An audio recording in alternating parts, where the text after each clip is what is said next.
kita akan mulai dari satu prinsip dalam hidup yang harus Bapak Ibu pahami. Apa di antaranya? Ciri kehidupan dunia ini adalah al-makanul musibah, tempat masalah, tempat ujian, tempat musibah.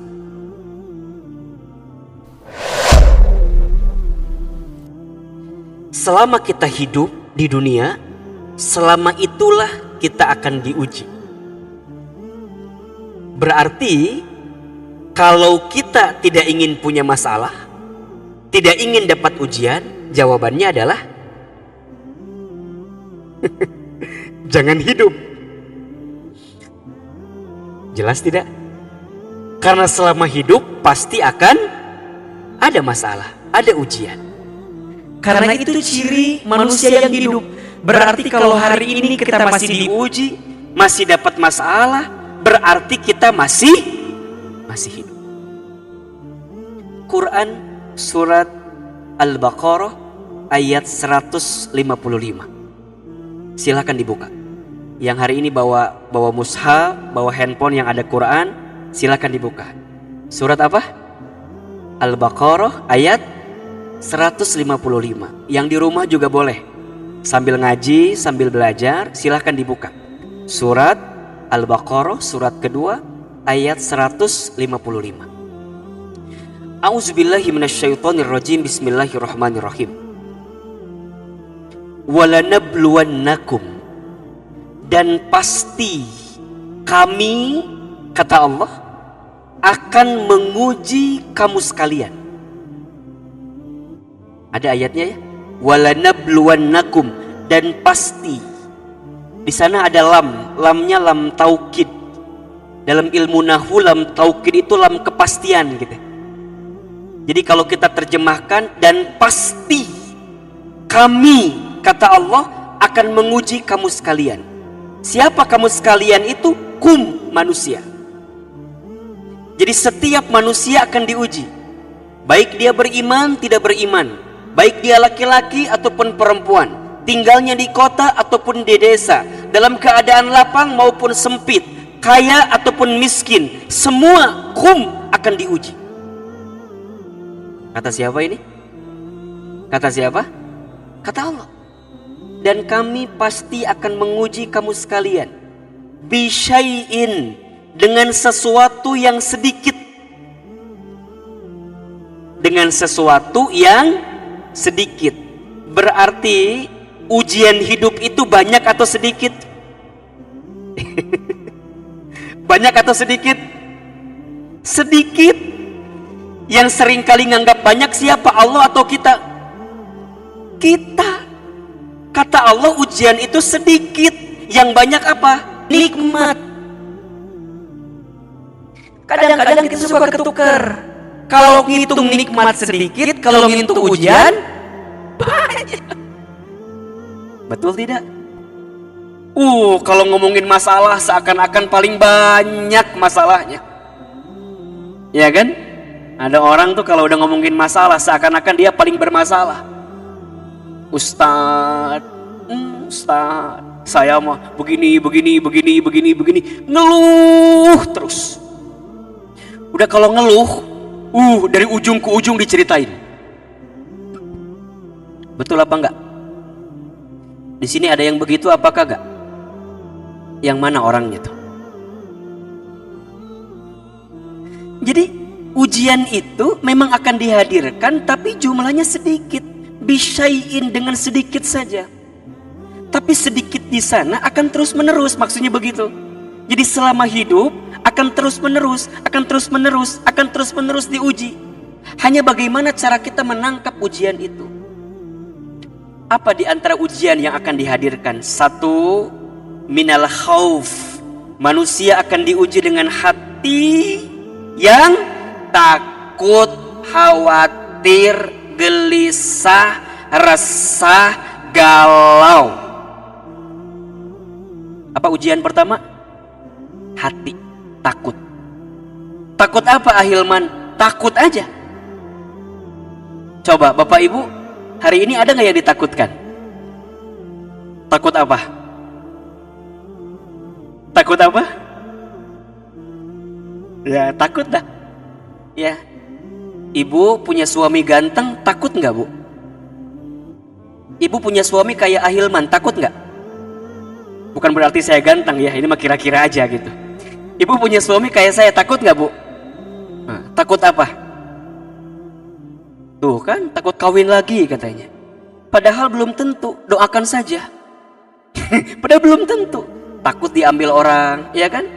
Punya suami pas-pasan, takut nggak? Takut apa? Takut malu-maluin di bawah kondangan. Takut. Ya? Anak jauh takut ngangenin, anak dekat takut. Dulu waktu kerja pengen resign, pengen mulai usaha, ya kan? Habis mau mulai usaha takut apa? Takut rugi, takut bangkrut, takut. Manusia. Ini nih yang belum pada nikah. Mau nikah apa gak? Ada calonnya. Nah itu masalah kita kan ya. Coba nih Ahilman tanya nih yang mau nikah, kira-kira pas mau nikah takut gak? Takut apa? Kan? Nanti takut gak bisa ngasih makan sama anak orang, iya gak? Iya. Takut gak bisa ngebahagiain, takut gitu. Ujian pertama, manusia boleh jadi ketemu dengan rasa takut. Hari ini kita takut terkena COVID-19, ya. Maka protokol kesehatan dipastikan dijaga dengan baik. Kemudian yang kedua, manusia akan diuji dengan wal ju'i dan kelaparan. Urusan apa? Urusan perut. Sampai ada bahasa besok mau makan apa, kan gitu ya. Karena takut urusan apa? Urusan perut. Sehingga tidak sedikit orang yang sikut kiri sikut kanan, ya kan? Ngambil harta orang lain, nipu orang, nauzubillah korupsi dan segala macamnya. Karena apa? Urusan apa? Urusan perut. Kelaparan. Maka Bapak Ibu apa? Maka Bapak Ibu hari ini kalau kita dilebihkan rezekinya, ayo banyak kasih makan sama orang. Boleh jadi ada saudara kita, sahabat kita, teman kita yang hari ini kesulitan untuk makan, maka ayo, ini harus jadi garda terdepan ini. Kalau bisa Masjid Al-Ijtihad ini jadi garda terdepan. Mungkin setiap sore kita bisa buka lapak di depan untuk bagi-bagi nasi bungkus gitu ya. Nasi kotak itu akan lebih luar biasa. Karena boleh jadi ada yang sedang diuji dengan kelaparan saat ini. Yang ketiga, manusia akan diuji dengan wa naqsim minal amwal, kekurangan dalam urusan harta, kekurangan harta. Ya kan? Yang keempat, wal anfus, manusia akan diuji dengan kegoncangan jiwa, jiwanya, tubuhnya, badannya, sakit atau kehilangan orang yang dicintai dalam hidupnya. Boleh jadi dalam beberapa hari-hari ini ada di antara kita yang kehilangan orang-orang yang kita cintai ya. Wal anfus, manusia akan diuji dengan itu. Was samarat, dan buah-buahan. Maksudnya apa? Ada harapan yang tak kunjung jadi kenyataan gitu. Kita punya rencana A, B, tapi meleset gara-gara kondisi kita. Atau boleh jadi was samarat ini maknanya orang diuji dengan sesuatu yang sebaliknya. Jadi ujian itu bukan hanya yang sulit-sulit, bukan hanya yang sedih-sedih, yang bahagia juga ujian. Sehat ujian, sakit ujian, kaya ujian, miskin ujian, punya jabatan ujian, tidak punya jabatan juga ujian. Itu juga ujian. Nah jadi kita nih pasti akan diuji, terutama dengan yang sulit-sulit tadi tuh. Ketakutan, kelaparan, kekurangan harta, kegoncangan jiwa, dan harapan yang tak kunjung jadi kenyataan. Perhatikan ujung ayatnya. Wabasyiris sabirin. Kalau ada di antara kita yang diuji dengan 5 hal yang tadi setidaknya, wabasyiris sabirin, kata Allah, sungguh Allah sedang memberikan kabar gembira kepada siapa? As-sabirin, kepada orang-orang yang sabar. Yang sabar dari apa? Dari musibah yang dia dapatkan di atas. Siapakah orang yang sabar itu? Lanjutkan ayatnya di 156-nya. Alladzina idza asabathum musibah qalu innalillahi wa inna ilaihi rajiun. Orang yang sabar adalah orang yang ketika dia ditimpa musibah, dia hanya mengatakan innalillahi wa inna ilaihi rajiun. Sesungguhnya semua milik Allah dan akan kembali kepada Allah. Perhatikan di sini Bapak Ibu. Setidaknya dari dua ayat ini ada 3 sikap yang perlu kita hadirkan ketika kita diuji, agar ujian yang terasa berat tadi akan ringan dalam kehidupan kita. Sikap yang pertama apa? Wabasyir. Kita harus mampu menerima semua ujian yang Allah berikan dengan husnuzon. Apa itu husnuzon? Prasangka baik kepada Allah. Gimana caranya prasangka baik? Lihatlah semua ujian itu sebagai pesan cinta, kasih sayangnya Allah kepada kita. Ini yang pertama. Kita kan masih aja ya, ada orang yang mohon maaf gitu ya. Mudah-mudahan kita tidak termasuk orang-orang yang seperti ini gitu. Menghukumi apa yang kita dapatkan dalam ujian ini sebagai sesuatu yang boleh jadi mungkin azab bagi kita dan segala macam. Kalau selama kita masih beriman, selama kita masih taat, selama kita masih berbuat kebaikan, insya Allah ujian ini adalah cara Allah mengangkat derajat kita. Catatannya apa? Masih beriman. Catatannya apa? Masih beramal soleh. Catatannya apa? Masih beramal baik. Maka semua ujian itu adalah cara Allah meningkatkan derajat kita. Kenapa Ahilman? Apa sih kabar bahagia dari ujian itu? 1, Bu, Pak, kalau manusia diuji, berarti dia diakui sebagai orang yang beriman. Surat Al-Ankabut ayat 2. Apa kata Allah? Yang artinya, apakah engkau mengira? Apakah engkau sudah berani mengatakan beriman kepada Allah sedangkan engkau tidak diuji? Berarti ujian itu adalah ciri dan tanda orang beriman.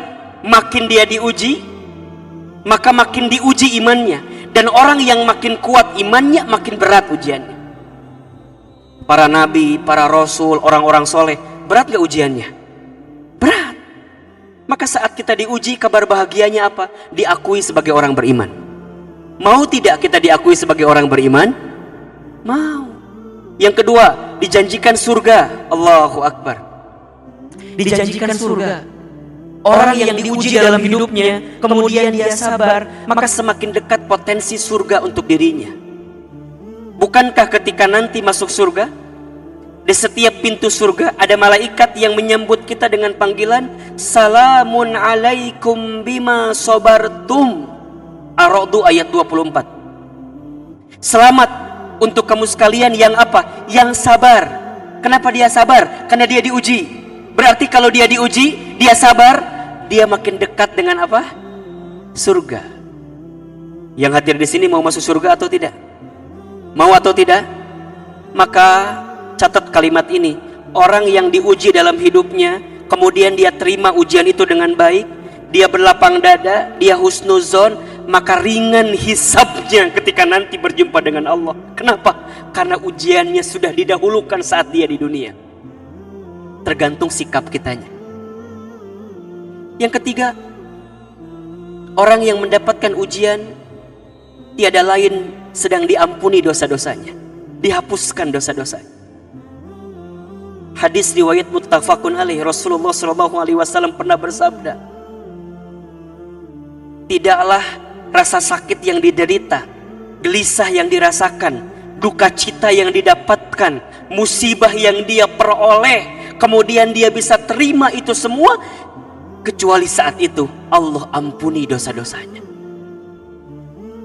Maka ini pesan kabar bahagia, kabar gembira bagi kita yang sedang sakit. Terima sakit itu. Tentu kita nggak mau sakit, tapi kemudian kita harus sakit. Yang sedang sulit, yang sedang berduka, yang sedang bersedih, terima. Boleh jadi di dalamnya ada ampunan dosa dari Allah Subhanahu wa ta'ala. Keempat, disiapkan kebaikan.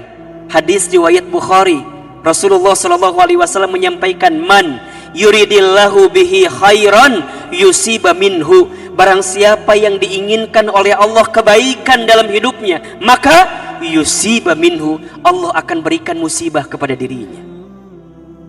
Tiada ujian yang dihadirkan kecuali setelah ini ada kebaikan yang sedang disiapkan. Iya, Bu, Pak, bedanya ujian dalam hidup dengan ujian di sekolah itu beda tipis. Kalau di sekolah pelajaran dulu baru ujian, kalau dalam hidup ujian dulu baru kemudian pelajaran. Nah sekarang pertanyaannya, punten. Kita semua yang sedang diuji mau tidak dapat 4 hal yang tadi? Mau tidak? Diakui orang beriman, mau atau tidak? Dijanjikan surga, mau atau tidak? Diampuni dosa, mau atau tidak? Diberikan kebaikan, mau atau tidak? Kalau mau, kita semua hari ini punya potensi, punya kesempatan. Apalagi jika kita hari ini sedang diuji, berarti kita punya kesempatan untuk bisa mendapatkan itu, Ahilman. Yes, bagaimana caranya? Caranya adalah tergantung sikap kita terhadap ujian itu. Karena mohon maaf, yang membuat seseorang tidak lulus ujian itu bukan karena soal, tapi karena jawaban.